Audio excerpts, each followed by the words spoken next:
Timidement, je proposais à Léon Gaumont d'écrire 1 ou 2 scénettes et de les faire jouer par des amis. Si on avait prévu le développement que prendrait l'affaire, je n'aurais jamais eu ce consentement. Je l'obtins à la condition expresse que cela n'empiète pas sur mes fonctions de secrétaire. Ce que vous venez d'entendre a été dit par Alice Guy, la première femme réalisatrice de l'histoire du cinéma, la première réalisatrice de fiction, et peut-être même, les historiens en débattent, la première cinéaste tout court, hommes-femmes confondus. Je suis Aude Goni-Goubert et je vais vous raconter la naissance du cinéma à travers l'histoire d'Alice Guy.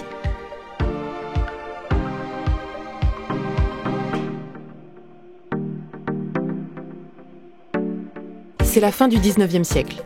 Siècle de la révolution industrielle, de la course au progrès technique, de la naissance de la photographie, du train, du télégraphe et du téléphone. Edison vient d'inventer l'ampoule électrique et le phonographe. Eiffel de finir sa tour en fer, Pierre et Marie Curie de découvrir le radium. Le 19e siècle touche à sa fin et pourtant dans cette effusion d'inventions, personne n'a encore réussi à enregistrer et projeter des images en mouvement. Ils sont nombreux pourtant à s'y essayer. Edison en tête avec son kinétographe, la toute première caméra de cinéma qui permet d'enregistrer des films. Et le kinétoscope qui permet de les visionner dans une boîte mais pas de les projeter sur un écran. Aucun film n'a encore été projeté sur un écran.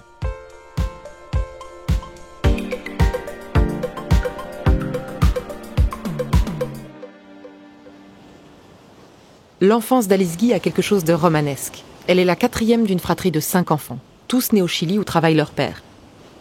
Alice, elle, naît en France le 1er juillet 1873. Elle passe quelques années auprès de sa grand-mère avant d'embarquer sur un paquebot pour 2 mois. Le temps de traverser l'Atlantique, de voir des requins et des poissons volants, de rejoindre les côtes de Patagonie, de traverser le détroit de Magellan, ses murs de glace, et de remonter le Pacifique le long des fjords chiliens jusqu'à Valladolid, où se trouvent ses parents. Alice a aimé ce voyage autant qu'elle aimera les 2 années de liberté passées sous le cagnard chilien à apprendre l'espagnol en courant entre les jupons de sa nounou indienne. 2 ans qui contrastent avec le couvent où elle est ensuite envoyée en France avec ses sœurs. Un couvent où on lui apprend que la timidité est une vertu et que si elle embrasse un garçon, il lui poussera une moustache.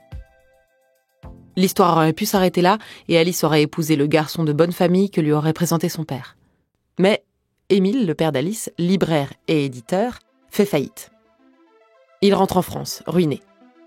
Les sœurs d'Alice se marient et son frère aîné meurt d'une crise de rhumatisme cardiaque. Son père ne tarde pas à décéder à son tour, il n'a que 51 ans. Alice est sûre qu'il est mort de chagrin.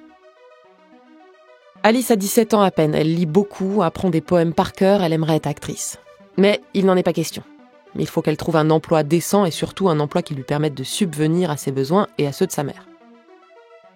Elle suit une formation de sténodactylo. C'est à la mode, c'est convenable. Pourquoi pas ? Alice n'a pas idée d'où cette formation va la mener.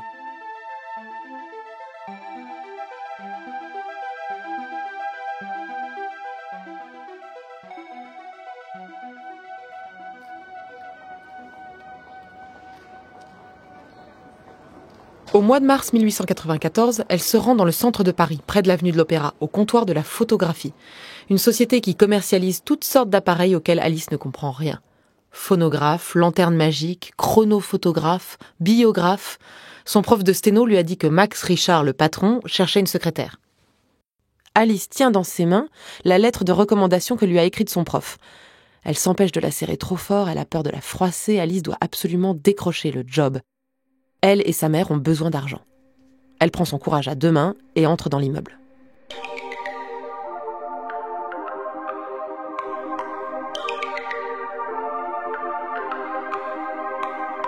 Alice demande à voir Max Richard, le patron. On lui répond qu'il n'est pas là.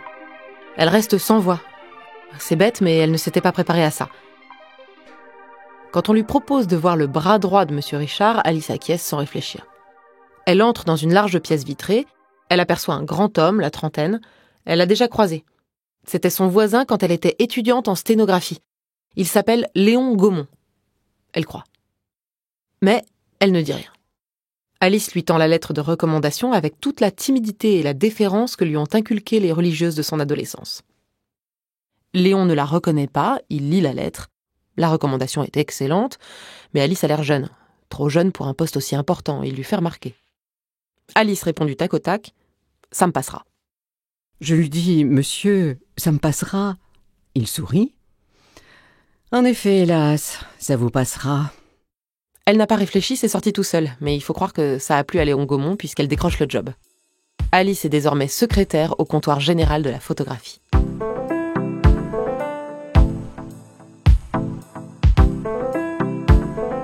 Alice travaillait énormément, elle ne compte pas ses heures, mais elle apprend beaucoup. Le comptoir général de la photographie commercialise du matériel optique et des appareils photographiques. Léon Gaumont est ingénieur, passionné par la technique comme beaucoup de son époque, et l'époque est à la photographie. Tout le monde scientifique, tous les artistes, tous les diplomates se font photographier. Dans le bureau de Léon Gaumont, Alice va apprendre auprès de ceux qui comptent. Elle rencontre Auguste et Louis Lumière, deux industriels qui ont déposé près de 170 brevets. Gaumont commercialise une de leurs inventions. Alice s'entend bien avec eux. Il lui offre un portrait d'elle en couleur. Alice rencontre aussi Gustave Eiffel, un proche de Gaumont.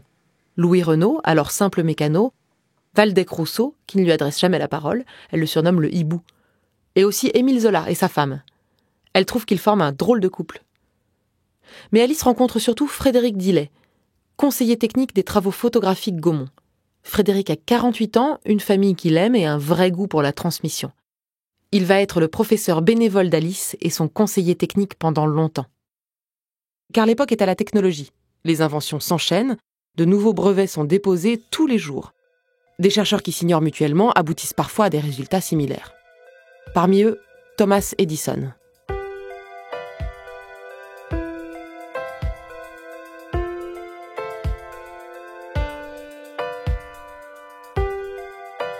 Thomas Edison a été déclaré attardé mental après ses 3 premiers et derniers mois d'école pour excès de curiosité. À moitié sourd, il apprend en autodidacte la chimie, les mathématiques et la mécanique. Il a déjà inventé le télégraphe, la lampe à incandescence, ancêtre de l'ampoule, et le phonographe, lorsqu'en 1891, il dépose le brevet de 2 nouvelles inventions. Le kinétographe, la toute première caméra de cinéma qui permet d'enregistrer des films, et le kinétoscope, une boîte qui restitue ses images.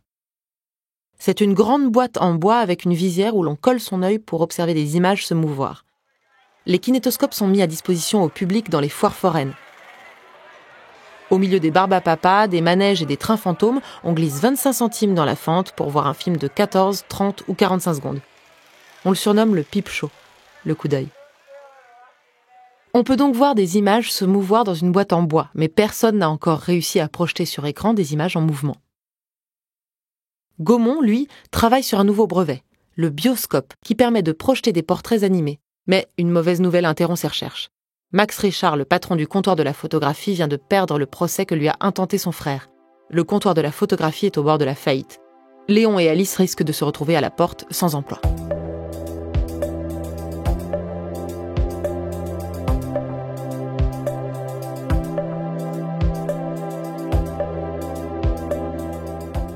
Sur la suggestion d'Alice Guy, Léon Gaumont convainc ses clients, ses collègues, ses amis de l'aider à sauver l'entreprise.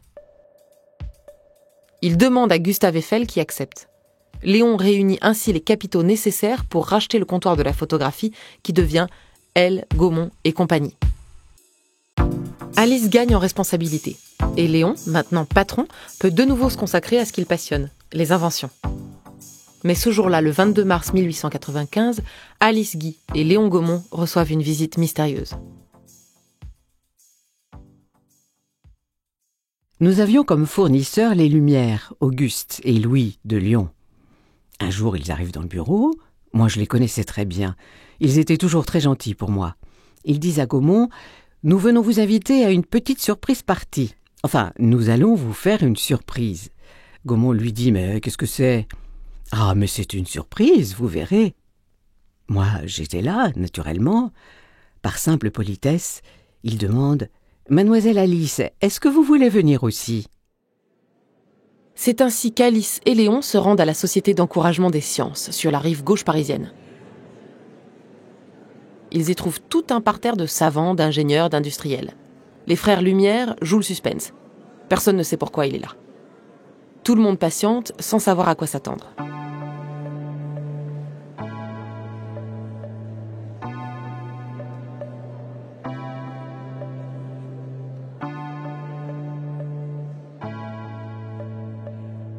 Les frères Lumière ont réussi là où tout le monde a échoué.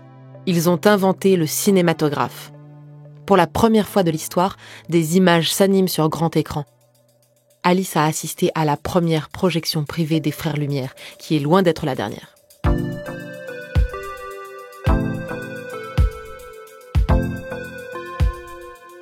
La profession s'emballe, les projections privées des images prises par le cinématographe se multiplient, à New York, à Berlin, à Lyon, à La Ciotat.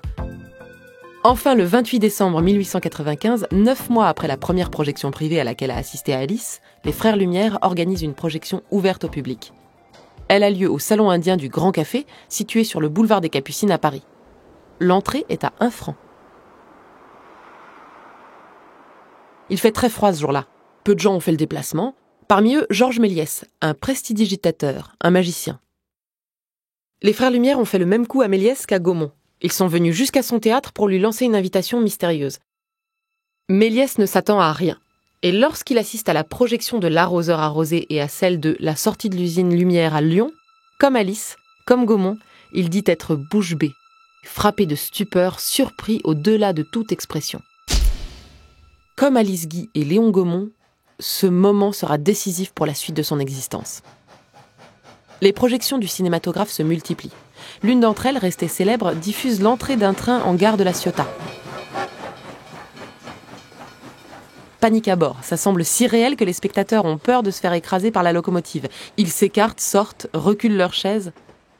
Dans le journal de Maxime Gorky, on peut lire « Un train de voyageurs avance vers vous depuis le lointain. Attention, il fonce comme projeté par un énorme canon. Il fonce droit sur vous au risque de vous écraser. Le public déplace nerveusement les sièges. Dans la minute qui vient, cette machine de fer et d'acier semble devoir s'élancer dans l'obscurité de la pièce pour tout écraser. » Dans les 5 jours qui suivent la première présentation publique du cinématographe, 200 appareils sont commandés en fabrication. En quelques jours, le bouche à oreille fonctionne si bien que la salle du Salon Indien affiche complet. Ceux qui se décident à entrer sortent ahuris. On les voit bientôt revenir avec un ami, une connaissance ou toute personne qu'ils ont pu rencontrer sur le boulevard. Plus de 2000 personnes se précipitent chaque jour à la porte du Salon Indien. Des attroupements se forment, des bagarres éclatent, la police doit mettre en place un service d'ordre. Les journalistes ne parlent pas d'art, mais de reproduction de la vie. Peut-être de sa résurrection. Comme si en donnant vie à des images, on pouvait vaincre la mort.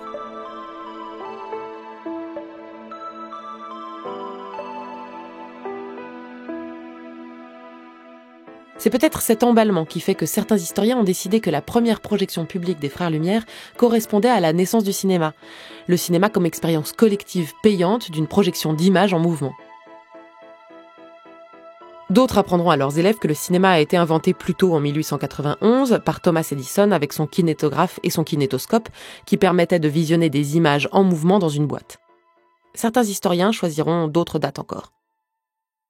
Louis et Auguste Lumière sont des inventeurs, comme l'est Léon Gaumont. Et s'ils envoient dans le monde entier des opérateurs chargés de tourner des films, c'est pour montrer de quoi est capable leur machine. C'est pour pouvoir vendre le cinématographe. Il faut le vendre et le commercialiser avant que l'effet de mode ne s'essouffle. On se met à filmer des actualités, des scènes de la vie quotidienne, des parties de cartes, des voyages et toutes sortes d'images qui servent de démonstration pour promouvoir au mieux la nouvelle invention. D'ailleurs, ce ne sont pas vraiment des films, on les appelle alors des vues animées, de la ciné-réalité, des reproductions du réel, des instantanés de la vie ordinaire. Et ces instantanés de la vie ordinaire commencent sérieusement à ennuyer Alice.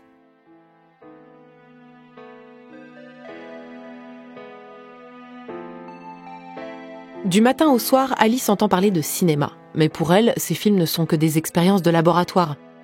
Celle qui garde un souvenir prégnant de sa traversée de l'Atlantique imagine davantage. En cette fin de 19e siècle, les maudits Rimbaud et Verlaine viennent de s'éteindre, Buster Keaton de naître, Zola de terminer le dernier volet des Rougon-Macquart et Monet de peindre ses cathédrales. Alice a lu, rêvé, voyagé. Elle a envie d'autre chose que de ces images qui se contentent d'imprimer le réel. Avec le cinématographe, Alice Guy a envie de filmer une fiction. Il faut qu'elle ose demander à Léon Gaumont de la laisser utiliser la machine. Gaumont est dur, mais il peut être surprenant. Ils ont jusque-là beaucoup partagé et il ne peut pas lui refuser, d'autant plus qu'il considère que ce sont des trucs de filles. J'ai proposé à monsieur Gaumont de faire quelques scènes de cinéma. Il m'a dit « Oui, c'est une affaire de jeune fille, en effet.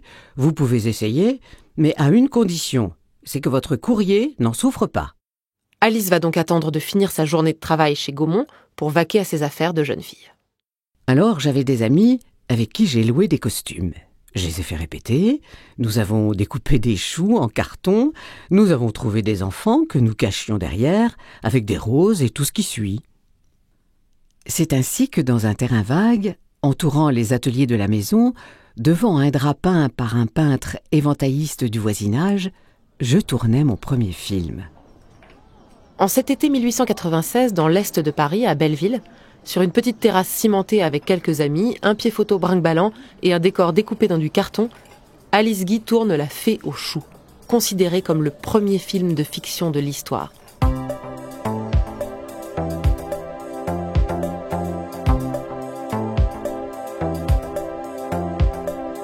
Un train qui entre dans une gare, une sortie d'usine, un paysage. Avec le recul, ces images nous semblent dérisoires au regard de ce qu'est devenu le cinéma. En réalité, le cinéma aurait pu mourir, et personne ne l'aurait remarqué.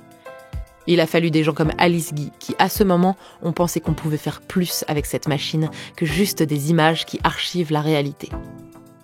L'époque est prête à accueillir ce que l'on appellera bien plus tard le 7e art.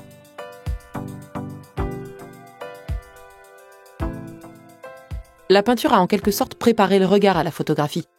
Le train et ses paysages qui défilent préparent le regard au cinéma. La transformation des villes engendrée par la révolution industrielle va dans le sens du spectacle audiovisuel. L'éclairage public, les vitrines, les passages couverts. Baudelaire note qu'une nouvelle figure est née, celle du flâneur, qui n'est autre que le spectateur du monde. Les inventeurs de l'époque ne mesurent pas la portée de ce qui vient d'être inventé. Beaucoup pensent que le cinéma est un effet de mode, que comme l'acier, ça finira par passer. En engageant un opérateur, Louis Lumière lui aurait dit « C'est pas une situation d'avenir que nous vous offrons, c'est plutôt un métier de forain, cela peut durer 1 mois, 1 année, peut-être plus, peut-être moins. » Si Gaumont avait su l'ampleur économique que prendrait l'affaire, peut-être qu'il n'aurait jamais laissé sa secrétaire faire ce premier film de fiction. Mais il ne le savait pas. Alice a 22 ans. Elle a quelque chose de naïf quand elle appelle le cinématographe « mon prince charmant à moi », ou, selon les points de vue, quelque chose de romantique.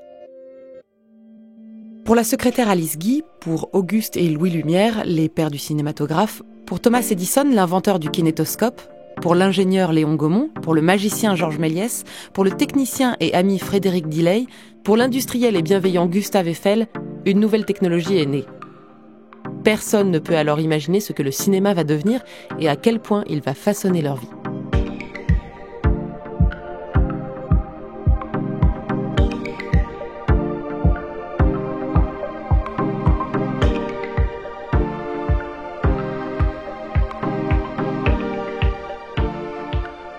Je suis Aude Goni-Goubert et vous venez d'écouter le premier épisode d'une autre histoire.